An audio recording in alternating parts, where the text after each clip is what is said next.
When you think of integrated sport watches from the 1970s, the Audemars Royal Oak and the Patek Philippe Nautilus usually steal the spotlight.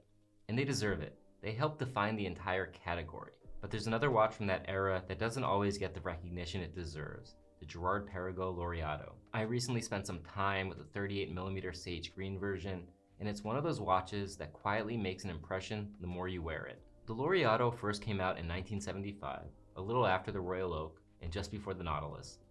It's always been a part of that same wave of integrated designs, but it's flown under the radar. Girard-Perregaux isn't a brand that makes a lot of noise. They just make solid watches with real attention to detail.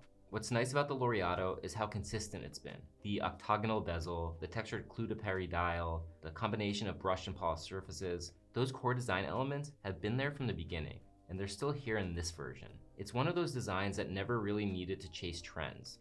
You can see how the watch has evolved over the decades, but the DNA has always stayed the same. That's not something every watch can say.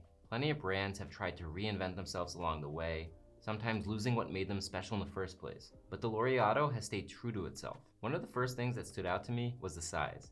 This 38mm version hits a really nice balance. It's big enough to feel modern, but still compact enough to have that vintage feel. The case is just 10mm thick, and the 43.3mm lug-to-lug length makes it wear comfortably on smaller wrists. On my 6.75-inch wrist, it feels just right. The finishing is impressive too. You get brushed surfaces on the case and bracelet with just enough polished edges to give it a little extra refinement without going overboard. The octagonal bezel adds some personality without being too aggressive. It's one of those designs that feels purposeful. There's nothing on the case that doesn't need to be there. Everything feels like it's been thought through. What I really appreciate is how thin this watch is. At 10mm, it's just one of those watches that just slides under cuff without any fuss. A lot of integrated sport watches can feel chunky on the wrist, but the Laureato avoids that. It's subtle in a way that makes you want to keep looking at it. The sage green dial is what really drew me to this version.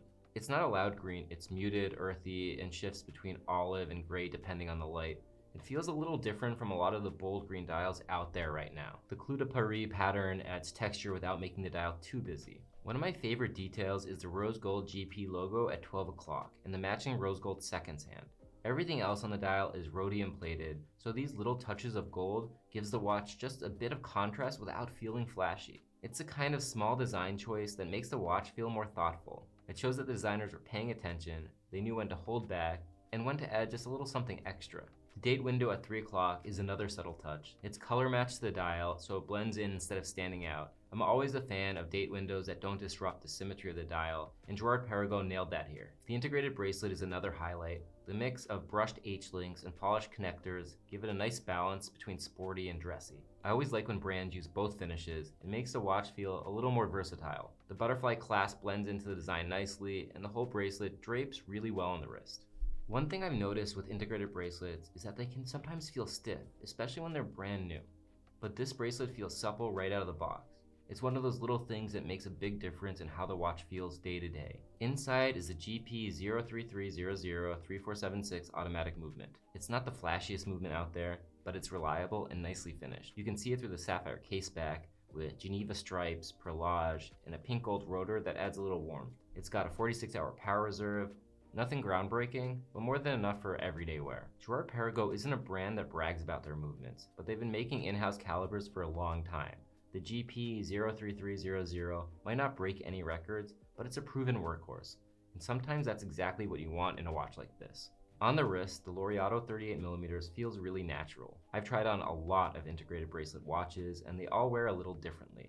The 41mm Royal Oak pushes the limits for my wrist, while the 40mm IWC Angenour fits perfectly. This Laureato feels just as comfortable, light, slim, and balanced. It's one of those watches that you kind of forget you're wearing, but in a good way. It's not too sporty or too dressy.